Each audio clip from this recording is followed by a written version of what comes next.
తర్వాత ఇప్పుడు ఈ సిపిఆర్ చేసిన తర్వాత ఏ టయానికి తీసుకొస్తే ఆ పేషెంట్ సేవ్ అవుతారు? హాస్పిటల్‌కి కరెక్ట్ టయానికి ఎంత టైంలో తీసుకొస్తే?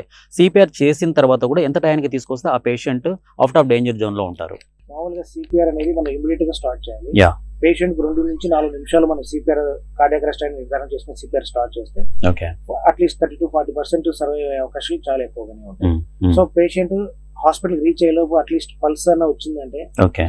So okay will done our job. Okay. Okay. So then further management అంతా హాస్పిటల్ డాక్టర్స్ వాళ్ళు చూస్తారు. So Hmm. అప్పుడు మనం ఒకసారి హార్ట్ అయిపోయింటుంది కాబట్టి యాహ్! యాహ్! హార్ట్ పంపింగ్ సరిగా ఉండకపోవచ్చు, Hmm. బీపీ సరిగా అవ్వకపోవచ్చు, యెస్. యెస్. సర్క్యులేషన్ అన్ని అవయవాలకు సరిగా డెవలప్ యాహ్! అవ్వకపోవచ్చు. యాహ్! యాహ్! మనకు బాడీలో బీపీ మినిమం 100, 120 సో ఈ మధ్యలో ఉంటేనే మనకు అన్ని అవయవాలకు బ్లడ్ సరఫరా ఉంటుంది. ఉంటుంది. సో లెస్ దాన్ చాలా మంది 80-40 అలా వస్తుంటారు. So Okay. అలాంటి 80/40 systolic BP, diastolic BP. Okay. So అలాంటి బీపీ అంత ఉంది అంటే అన్ని అవయవాలకు బ్లడ్ సరఫరా సరిగా లేదు. Yes. ఆటోమేటిక్ గా మనకు అన్ని ఆర్గాన్ డ్యామేజ్ ఒకదాని తర్వాత ఒకటి స్టార్ట్ అవడం. ఓకే. సో ఇది రెగ్యులర్ గా ఈవెన్ పల్స్ కార్డియాక్ అరెస్ట్ అవ్వకుండా ఆ! ఆ! విత్ పల్స్ ఉంది Okay. చెస్ట్ పెయిన్ తో వచ్చే పేషెంట్లకి ఈ విధంగా Okay. ఉండే అవకాశాలు చాలా ఎక్కువనే ఉంటాయి.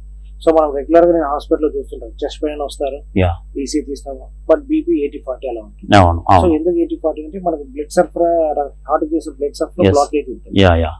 అక్కడ నుంచి మనకు బ్లడ్ ఆటోమేటిక్ గా హార్ట్ కు బ్లడ్ సరఫరా తగ్గిపోతుంది. హ్మ్. హ్మ్. సో దాని నుంచి పంపింగ్ తగ్గిపోతుంది. Okay. ఓవరాల్ సిస్టోలిక్ బీపీ అనేది 80/40 అది తక్కువ వస్తుంది. ఓకే. సో మనం ఎంత వీలైతే తొందరగా ఆ క్లాట్ ని డిస్లాట్ చేయగలిగితే ఓకే. సో బీపీ ఇంప్రూవ్ అవుతుంది, పేషెంట్ సర్వైవ్